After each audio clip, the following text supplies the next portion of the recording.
الله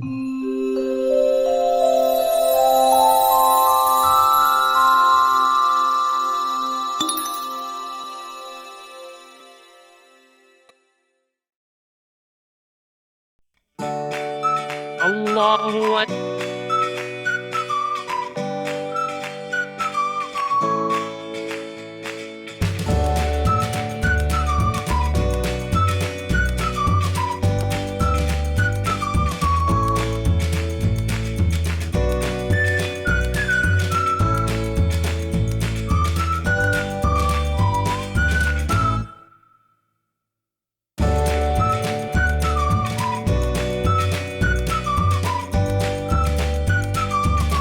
قرآن کتاب معرفت است، کتاب نور است.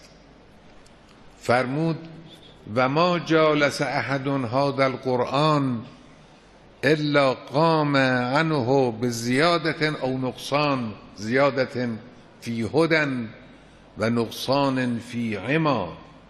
این کلام امیرالمؤمنین منسوب به امیرالمؤمنین است. فرمود هر کسی که با قرآن نشست، از این نشست که برخاست یا هدایتی در او افزون شده است یا بی معرفتی و کوری از او کم شده است.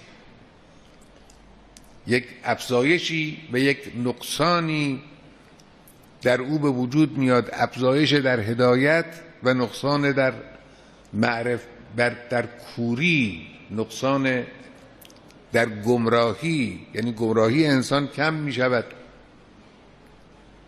هدایت انسان، آگاهی انسان افزایش پیدا میکنه. نشست و برخاست با قرآن اینجوریست. این البته با توجه و تدبر در قرآن حاصل می شود. قرآن رو باید با توجه خواند.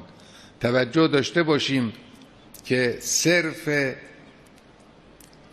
تشکیل این اصوات مطلوب نیست.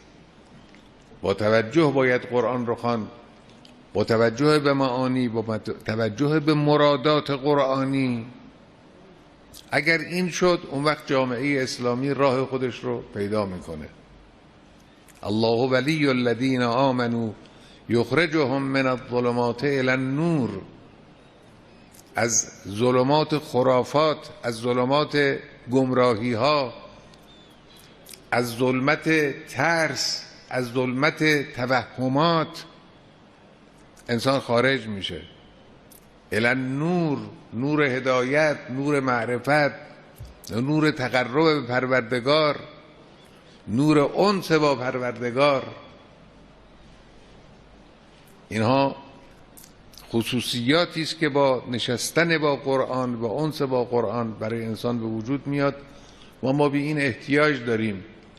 امت اسلامی امروز به این احتیاج دارد.